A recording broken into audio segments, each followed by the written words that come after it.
fight to get that person that you truly desire.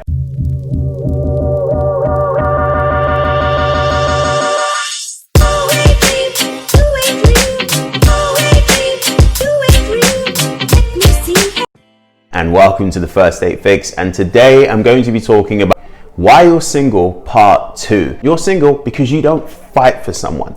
How many situations have you been in where you were kind of on the fence whether you should be with someone or not, because in your mind you're thinking to yourself, if they really like me, if this is really worth fighting for, they'll fight for me.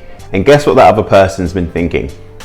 Yep, the exact same thing, that you'll fight for them too. So both parties, no one ends up fighting for each other. And then eventually you're both single. You need to not just fight for the person that you're with at the time, but you need to fight for the person you're attracted to. Fight for the person that you've been on a date with. Fight for the person. You need to be able to put yourself out there and fight to get that person that you truly desire. Number 2, you find it difficult to forgive. Now, what is that? What I'm saying is, sometimes when you're dating someone, sometimes when you're in a relationship, sometimes when you're in the early stages of possibly being in a relationship, you are going to have disagreements. You are going to have times where your point of views don't always align. When you date someone, you always want to make sure you have the most alignment that you could possibly muster, but you're never going to fully align in everything. And you might have an argument or a disagreement that's so big about such a sensitive subject that if you're not willing to forgive, you're never ever going to find that person that you're truly supposed to be with. Because I've said this again, and I'll say this 100 times before, the strongest relationships that you know of, the most successful marriages, partnerships, whatever you want to call them, have only gotten to where they have via the highest degree of forgiveness. And unless this person is emotionally or physically abusing you or cheating, it can be worked through, especially in the early stages. Number 3, you are extremely picky. You're that person that turns around and says they must love dogs, they must only have dogs that are adopted, they must be at least 6'2", they must have 6 figures, they must phone their mum at least 3 times a week, they must wear white sneakers with black sweatpants, they have to dress well, they have to like the office, like unnecessary, dumb, stupid nitpicks. You are extremely picky. You want to know why you're extremely picky? Because you have been misled that there are an abundance of options out there for you. Now, are there lots of options? Absolutely. But it doesn't mean that they're good options just because they're there.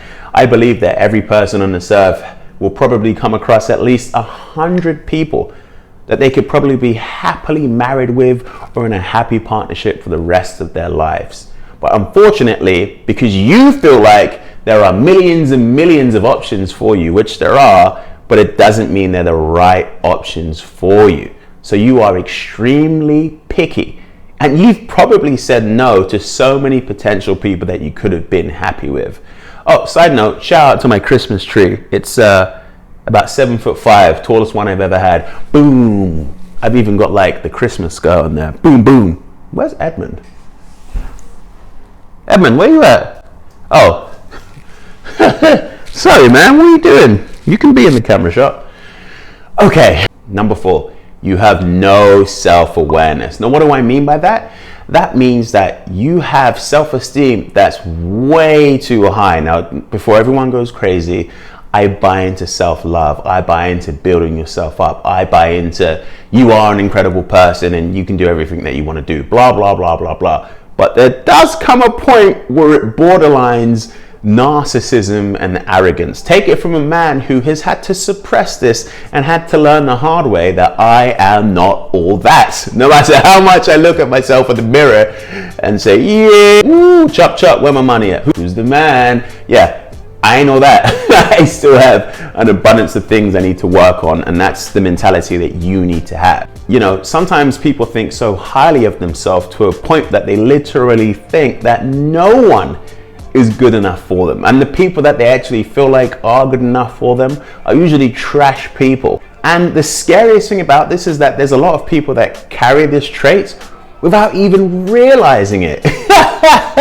You have to be self-aware. It's good to have high self-esteem, but you're not all that. Unless you are a perfect person, you need to get yourself off that pedestal, alleviate any kind of unnecessary entitlement that you have, and be down to earth. Be realistic with your expectations, okay? I recently consulted with a man, and I'm calling him out because I blocked him after, but he's 44, and to be blunt, he was kind of morbidly obese. He worked at, he was a bank teller. I can't remember what bank it was, but I told him, what kind of women are you going after? And he was picking these 28, 29-year-olds, petite, very much in shape, she was showing me these random people on Instagram, and he was not self-aware. You need to put yourself in a position where you say, realistically, based on what I have to offer, based on what I can bring to the table, what can I expect to be brought back?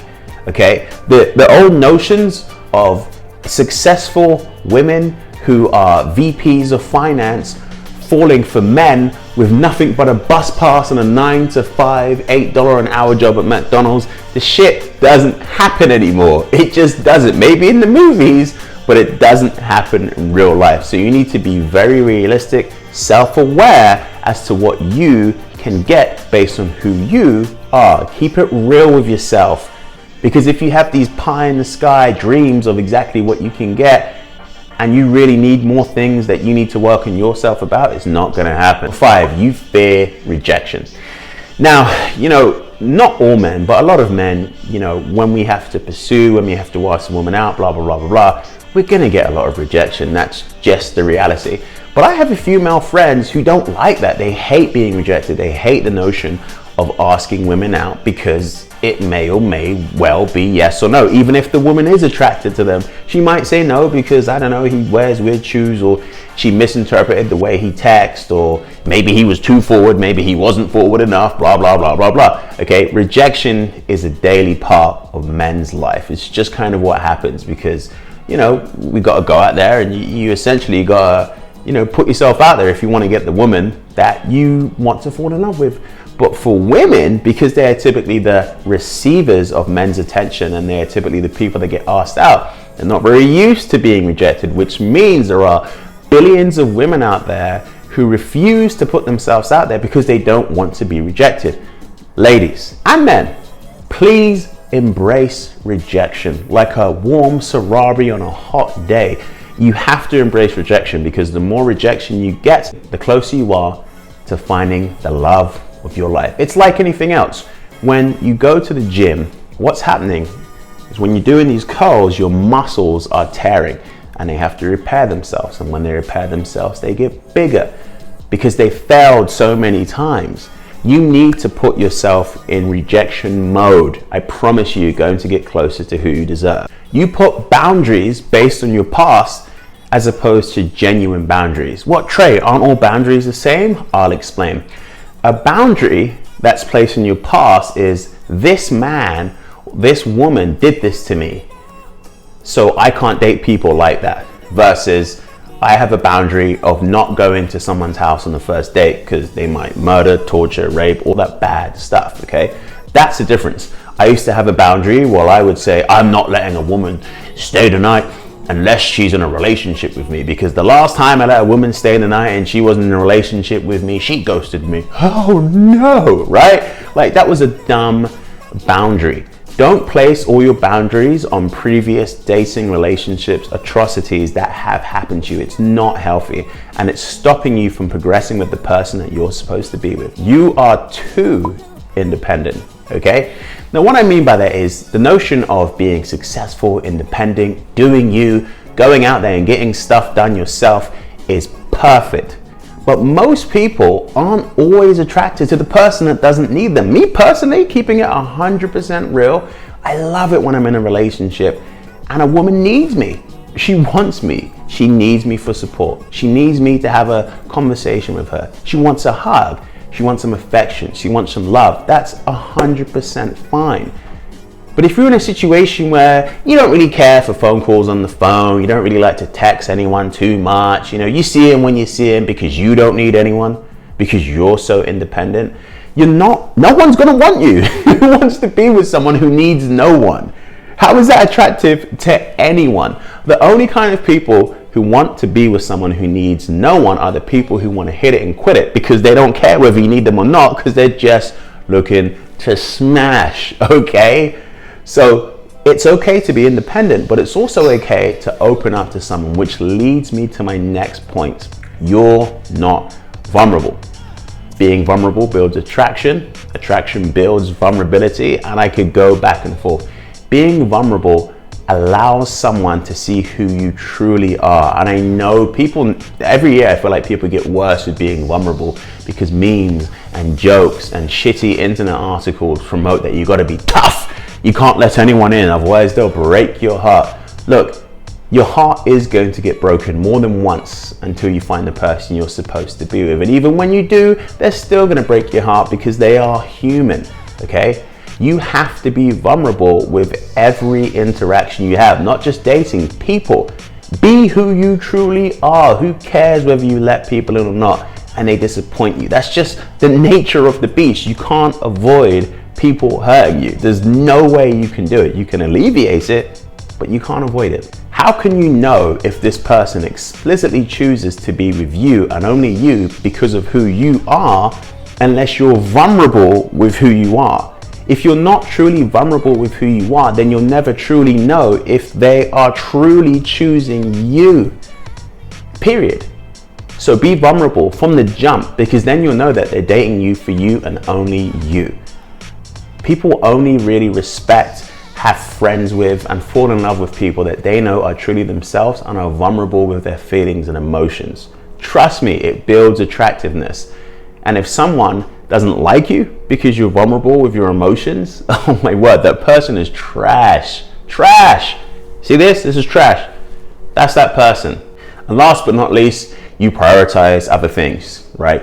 Now, a lot of people seem to think until someone proves themselves to me, until I know that they're an integral part of my life, my friends, my family, my dog, my job, everything else comes first. In fact, I've heard so many people say, they've slid in my DMs for a free consultation and they've said, I'm so confused as to what happened. I spent 10 years after college focusing on my career, and now I've gotten to where I want and I'm looking for a relationship. I'm not getting any bites. I remember thinking to myself before I told her this, I remember thinking, the universe doesn't work like that. You don't, do a bunch of stuff without doing what you initially want and say, okay, now I'm ready for a relationship. Universe, will you make it so? No, it constantly has to be on your mind.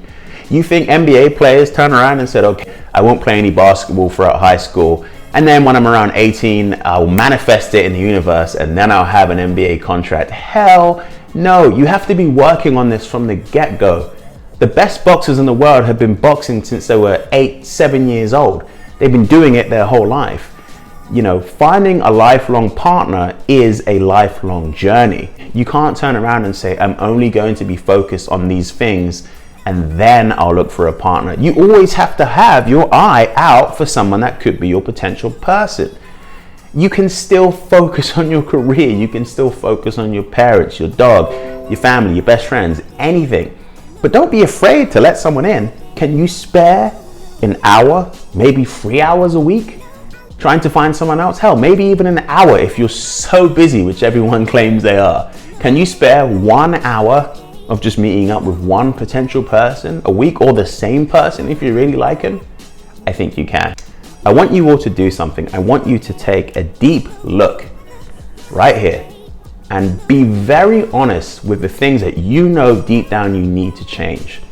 The definition of insanity is doing the same thing over and over and over again. And I don't want that for all of you who are watching. I want you to start changing things. I want you to look in the mirror and be very self-reflective as to what you want. You owe it to yourself.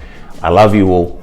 Thank you so much for watching this video. And if you felt like, I deserve a follow or I've earned it in your eyes, go ahead and follow me, subscribe. I'd honestly really appreciate it. I'm generally trying to put some good stuff back in the dating universe. Thank you very much and enjoy the rest of your morning.